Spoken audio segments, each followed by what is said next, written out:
आज हम एक ऐसी कहानी की परतों को खोलने जा रहे हैं जो सिर्फ एक घटना नहीं बल्कि एक शानदार और उतनी ही भयानक मनोवैज्ञानिक चाल थी। ये एक ऐसा जाल था जिसे बहुत ही चतुराई से बुना गया था। तो चलिए इसमें गहरे उतरते हैं। देखिए, शुरुआत से ही ये साफ था कि ये कोई आम बात नहीं है। ये कोई साधारण शिकार नहीं था, बल्कि एक बहुत ही सावधानी से बिछाया गया जाल। इस एक लाइन से ही उस पूरी साजिश की गहराई का अंदाजा हो जाता है।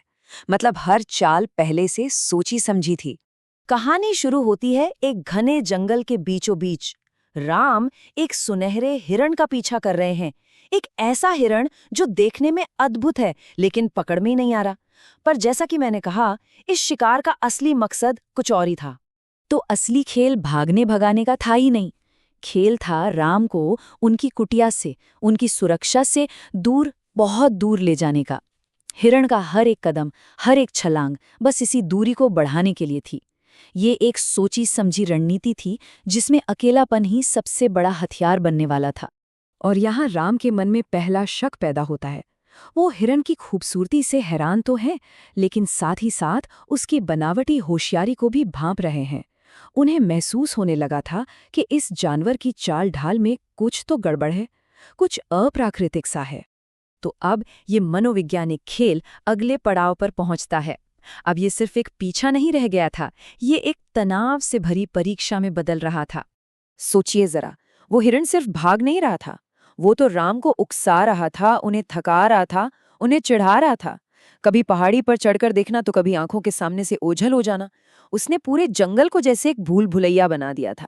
और अब तक राम अपनी कुटिया से बहुत दूर आ चुके थे, एक अनजान खतरनाक जंगल में। और उस भयानक खामोशी में उन्हें आखिरकार एहसास हो ही गया कि ये कोई जानवर नहीं बल्कि एक बहुत बड़ा खतरा है। उनका शक अब यकीन बन चुका था। और बस यही वो पल था।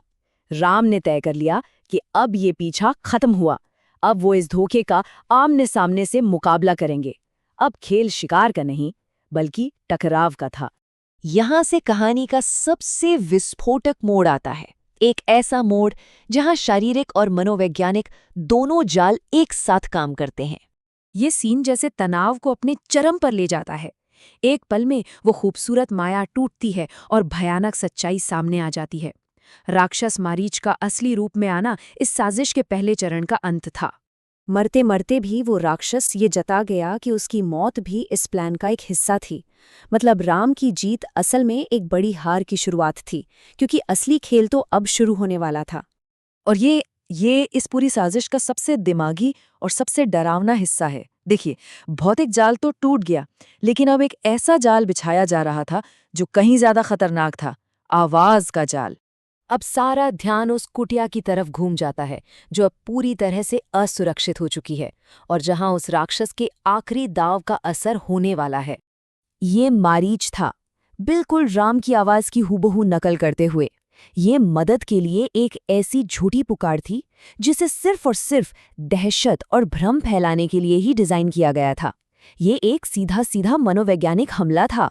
जरा कल्पना कीजिए कि वो आवाज उस शांत जंगल में कैसे गूंज रही होगी।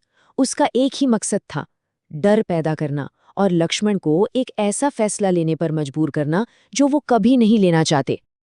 और बस उस एक आवाज ने कुटिया में एक तूफान खड़ा कर दिया।